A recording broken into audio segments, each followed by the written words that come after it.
Six Nations Animal Control Services will also be having another spay and neuter clinic. The next one will be on October 28th. They are by appointment only and there are limited spots available. The clinics will be held at Six Nations Public Works at 1953 4th Line, and prepayment is required by cash only. The cost is $140 for male and female dogs and $80 for male and female cats. Please come in and pay to secure your spot. In my last update, I had indicated that the U.S. Border and Customs officers had indicated that they would come to Six Nations to have a question and answer session with the community. We have tentatively set this meeting for Wednesday, October 26th from 7 to 9. As we get closer to the date, we will provide details on the location. This will provide community members with an opportunity to quiz the border guards with respect to entry into the United States. They will also have information available to hand out for future reference. The Missing and Murdered Indigenous Women Inquiry officially began on September 1st. However, no one really seems to know what they're doing.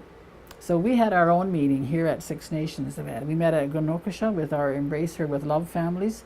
Sandy Montour, Bev Jacobs, and I are going to be reaching out to the commissioners of the inquiry to request that they visit Six Nations to hear directly from our families, because we want to ensure that they are heard throughout the work of this inquiry. So since this has just kicked off, we are going to continue to work with the commissioners and ensure that our families get heard, because the violence and the missing and murdered Indigenous women, as everyone knows, is not only happening in the big streets across, or the big cities across the country. There's also a lot of violence in our community that we need to address. On Hydro One, I know that a lot of community members are having issues with their hydro bills.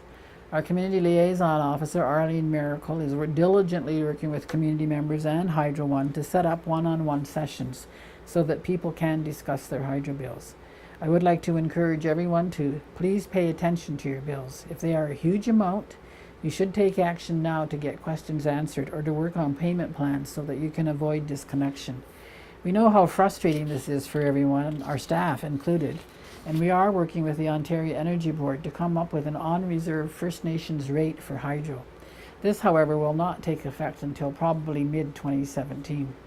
Also, a word of caution out there to community members: if representatives from Just Energy, Direct Energy, or any of these energy companies come pounding on your door and are aggressively trying to get you to sign up with them, please don't do that, because it's not a good. They're not a good business, and people that have signed up with them are regretting it. So just turn them away and ask them if they have permission from council to solicit, and if they can't produce a letter, call the police and ask the police to escort them off the territory.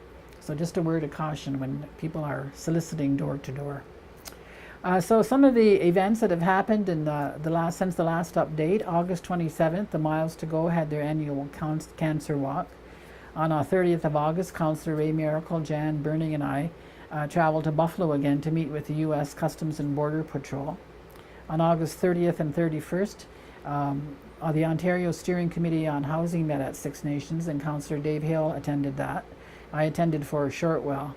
And the Political Confederacy of the Chiefs of Ontario also attended that meeting and held their meeting here at Six Nations on August 30th and 31st. On September 1st, I attended the grand opening of radio station 92.9 in Caledonia. And on the 2nd of September, there was the final session of the Opening the Doors to Dialogue at the Woodland Cultural Centre. This is still on display, and I encourage everyone to please go up and see it. It is an exquisite exhibit. It was coordinated by Sam Thomas, who is an excellent beater and does excellent beadwork on his own right. And he helped organize these sessions that started in January and traveled around to the Friendship Centers in Fort Erie and Niagara and Hamilton, and encouraged non-natives to sit with our residential school survivors and do beadwork and listen to their stories. So they did this beadwork, and it's been placed on the panels of doors from different residential schools, and that's what's now on display at the Cultural Center. And as I said, I do encourage you to go and visit it. On September 7th and 8th, the Iroquois Caucus held their meeting here at Six Nations.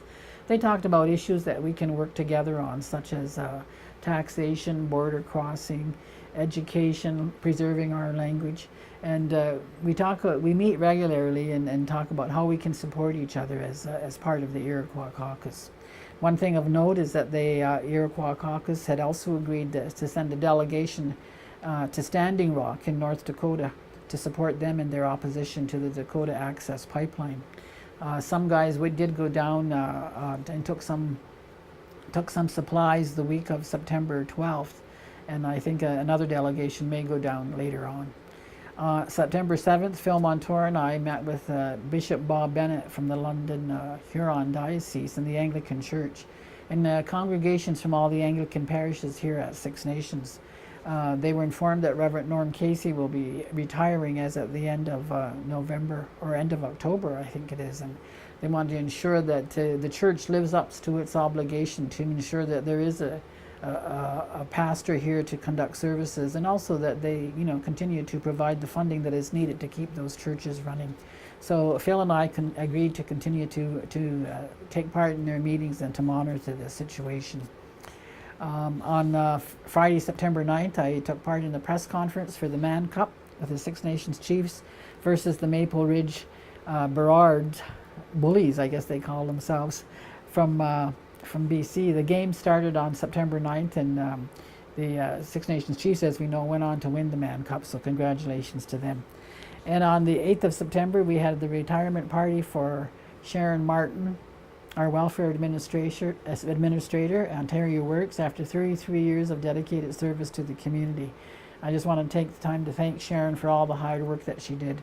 And, we sincerely appreciate it. We know that she's always wanted to held the community's best interests at heart. So thank you, Sharon, and happy retirement. On September 16th, Andrea Horvath, the provincial leader of the NDP, will visit Six Nations. Again, we're having the gas retailers meeting on September 19th. There will be a political confederacy meeting at the Chiefs of Ontario on the 19th and 20th of September. And Nations Uniting will be hosting visitors to the former Mohawk Institute on the 21st of September. And on the 21st of September, I, along with members of Tom Longboat's family, will be in Toronto to attend dedication of plaques in one of the heritage buildings in downtown Toronto. They are dedicating plaques and rooms in the name of Tom Longboat. On the 26th, I will be speaking at Grace Lutheran Church in Hamilton. And on the 30th, the Canada Border Services Agency will be another meeting with them. Community Walk to Prevent Violence is going to be on October 1st. And October 2nd is going to be the Landscape of Nations, the grand opening of the Landscape of Nations, which is a war memorial to the Six Nations and their participation during the War of 1812, and this is going to take place at Queenston Heights. This has been a project a long time coming, and it's going to be spectacular. I think I encourage everybody to take a view and go take a look at it. And October 5th and 6th, I'll be traveling to Edmonton to speak at the Commonwealth Games International Conference. And one of the things I want to push is to try and get lacrosse to be one of the games in the Pan Am Games, the Commonwealth Games, and eventually the Olympics.